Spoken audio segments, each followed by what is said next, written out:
Welcome to my top 5 best designed champions in League of Legends. Before we begin, we need to define what a good champion design is for the purpose of this video. Following the same line of thought from my Dota 2 vs League of Legends video, linked above, I'll judge a good champion design on how well the fantasy, the characterization, and the gameplay ties together to deliver something that's both consistent and compelling inside the game itself. And the more that flavor is felt by other players, the better. Let's get started.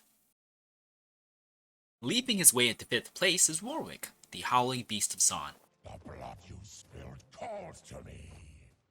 There's no escaping Warwick once blood has been spilled. As soon as he catches a scent of blood, the hunt is on. Sprinting on all fours, he throws himself at his bloody prey, ripping them apart until there's nothing left but ribbons of red meat. Just the very presence of Warwick adds an additional layer of pressure to the enemy team. When an enemy champion's HP hits a certain threshold, they're marked, revealing their location to Warwick via scent trails. Moreover, Warwick gains a massive speed bonus while following one of these scent trails, allowing him to traverse the map very quickly to hunt down his weakened foes. His wounded enemies are aware that at any moment, Warwick could burst forth at breakneck speed and rip them apart. This heightened awareness of their vulnerability is so evocative of the fantasy of Warwick that it earns him a place on this list. I can smell everything. Catching the number 4 position is Draven, the glorious execution of Noxus. He's a narcissist, but with good reason. With impressive skill honed over years of warfare and gladiatorial combat, it is not enough for Draven to just win his fights, but he has to win with style. And also in front of his fans. Draven! Looking good, kid. He primes the crowd by slaying lesser foes, all the while catching his spinning axes. And with each daring act of unnecessary showmanship, he gains the adoration of the crowd, slowly building and whetting their appetite for the main course, the execution of his enemy. And when the time is right, Draven uses his signature move, sending both of his axes whirling towards his enemies, cutting them down in an eruption of blood, cheer, and gold. So much about how he plays reinforces the kind of egotistical show-off that Draven is, and is aptly something that his enemies can take advantage of, forcing him to choose between his pride and potentially getting caught by an enemy's skill shot. This dynamic, coupled with the rest of the flavor in his kit, earns Draven his well-deserved 4th place in this top 5 video. Shoulda banned Draven. Sliding into number 3 is Jhin, the psychopathic virtuoso. For him, murder is art, and Art should terrify. if you ask Jhin, a perfect performance plays out in 4 acts. 3 is too short, and 5 is much too long. No, 4 is perfect, and anything else is unacceptable. The deadly 4th shot of his gun is proof of his commitment to his craft, to his finale.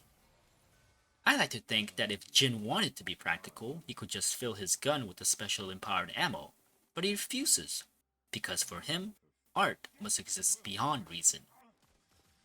But the real flavor win for Jhin is his ultimate. With one press of a button, he sets the stage for his actors who begin to dance to dramatic music, during which Jhin lets loose 4 shots, 1 for each act. Each cast of the ultimate tells a story.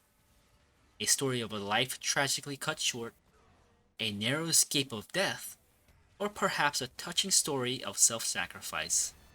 If that isn't elegant, I don't know what is. Your final scene begins. Coming in at 2nd place is Fiora, the Grand Duelist of Demacia.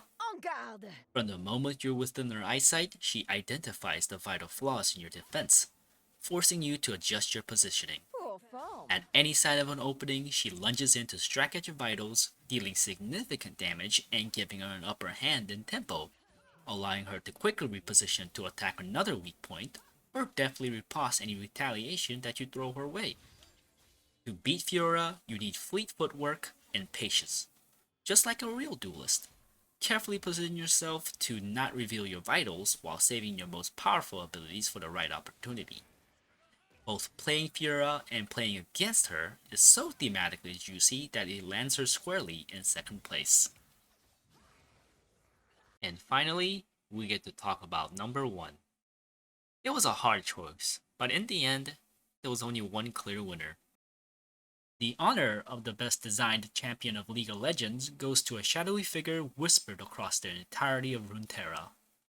The details differ from region to region, but the two things that all the tales have in common is fear and paranoia. Bursting from the shadows when you least expect it, Fiddlesticks instantly sends his enemies scampering in fear while shredding everything nearby in a furious storm of beacon talent. The beauty of Fiddlesticks is how the designer successfully managed to mechanize the concept of a jump scare within the context of League of Legends. First, Fiddlesticks can place effigies of himself around the map, granting vision, but more importantly, they look exactly like Fiddlesticks to his enemies. When enemies approach these effigies, they spring to motion, mimicking an action before dissipating. Over time, your enemies will get used to them being fakes, but that one time it turns out to be the real thing,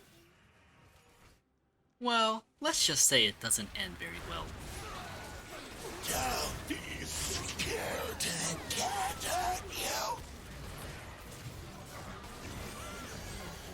In addition, anytime Fiddlesticks damages an enemy from a hidden position or while pretending to be an effigy, that damage causes a short duration fear.